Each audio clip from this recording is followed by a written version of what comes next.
Mega Grace on Vuma FM Adult Radio for the Young at Heart. It's 6 minutes before 6 o'clock. Ngalesi sikhathi suke sengithi bamba sengiyavala ekseni bambanga sengiyavala ngaphambi kokubuqala usuku lakho namhlanje ngicela ukukhuluma nawe ngale ndaba emfishane bese uyaphuma uye emsebenzini uqala usuku lakho. Kwesinye isikhathi uNkulunkulu angeke ayisuse inkinga kodwa uzodala indlela ikhona inkinga bese uyaphuma. Ngesikhathi uNkulunkulu behamba noMoses abantwana kwa-Israel beyithola bebhekene nolwandle olubomvu, uNkulunkulu akazange aliqede ulwandle kodwa lwathi lukhona ulwandle wavula indlela phakathi olwandle. Abantwana bakwa-Israel base behamba phakathi emhlabeni owomile kodwa ulwandle lukhona. Ngoba kwesinye isikhathi izimo ziyafika uNkulunkulu engayiqedi izimo kodwa edala indlela yokuthi sikwazi ukuphila zikhona izimpi siphile sengathi azikho. Kwesinye isikhathi siyothandaza uNkulunkulu engawasusa ama-storms empilo kodwa edala indlela yokuthi sikwazi ukusurvive,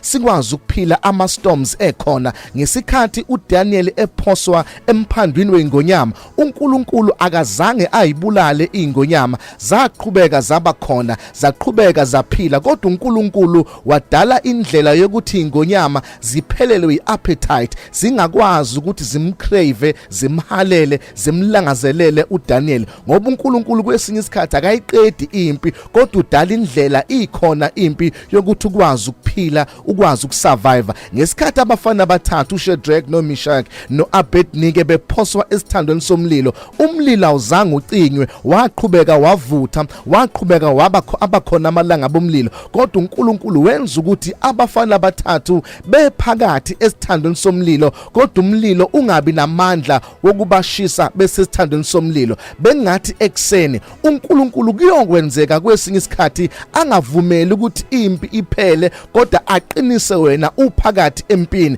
Kuyokwenzeka ukuthi engawasusa amagagasi olwandle kodwa enikeze wena amandla ukuthi ukwazi ukuphila ekhona amagagasi olwandle. Kwesinye isikhathi akumele sikhulekele ukuthi izimpi ziphele kodwa kumele sikhulekele amandla okuma in the midst of our situations. Sikhulekele uNkulunkulu sipha amandla okwazi ukuma zikhona izimpi, sisurvive zikhona izimpi ezisihlaselayo namaza nolwandle olugubhazelayo sikwazi ukusurvive khona. Kwesinye isikhathi uNkulunkulu he will not remove the sea but he will make a way in the midst of your situation. Mhlawumbe isimo sakho asishintshi nje ngoba uNkulunkulu ufuna ukudala indlela esimeni sakho akukhiphe. My name is Phumlani Nkwanyana. You are blessed, you are favored and you are set apart. Good morning, Mega Grace Nation.